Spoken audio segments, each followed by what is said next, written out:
चार दोस्त थे, एक चित्रकार, एक मूर्तिकार, एक संगीतकार और एक नर्तक। एक दिन चारों ने सलाह मशविरा कर तय किया कि धन कमाने के लिए परदेश चलना चाहिए। चलते चलते जब शाम हो गई तो वे एक सुनसान स्थान पर ठहर गए। उन्होंने रात वहीं बिताने का निर्णय लिया।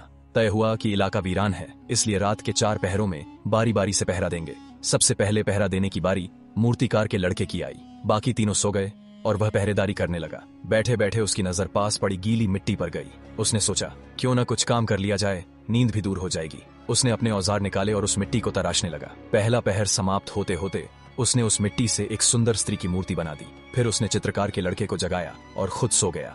चित्रकार ने पहरेदारी शुरू की तो उसकी नजर मूर्ति पर पड़ी। पास जाकर उसने मन ही मन कहा, वाह क्या शानदार कारीगरी की है मूर्तिकार ने, लेकिन मैं भी किसी से कम नहीं। उसने अपनी रंगों की थैली निकाली और पूरी रात उस मूर्ति पर जीवंत रंग भरता रहा। दूसरे पहर के अंत तक वह मूर्ति मानो किसी असली स्त्री जैसी दिखने लगी। अब तीसरे पहर की बारी थी संगीतकार की।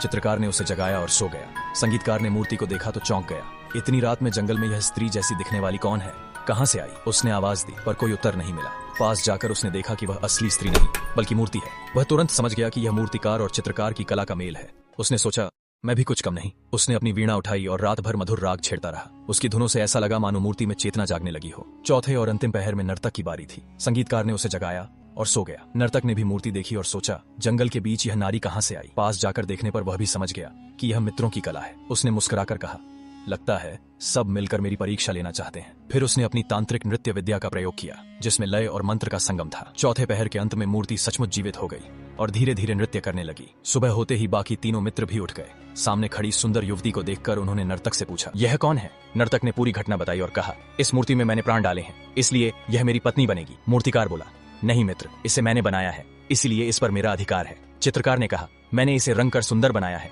इसलिए यह मेरी पत्नी होगी। संगीतकार बोला, ऐसा नहीं हो सकता, मैंने अपनी वीणा से इसमें चेतना जगाई है, इसलिए यह मेरी पत्नी बनेगी। अब सवाल आप सभी से, इन चारों में से किसका हक है?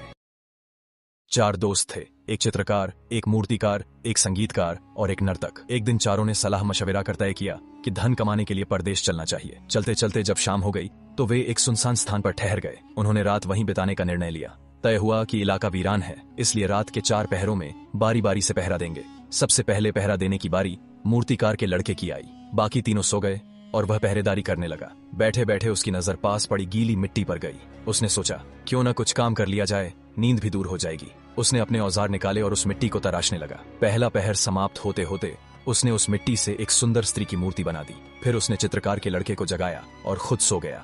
चित्रकार ने पहरेदारी शुरू की तो उसकी नजर मूर्ति पर पड़ी। पास जाकर उसने मन ही मन कहा, वाह क्या शानदार कारीगरी की है मूर्तिकार ने, लेकिन मैं भी किसी से कम नहीं। उसने अपनी रंगों की थैली निकाली और पूरी रात उस मूर्ति पर जीवंत रंग भरता रहा।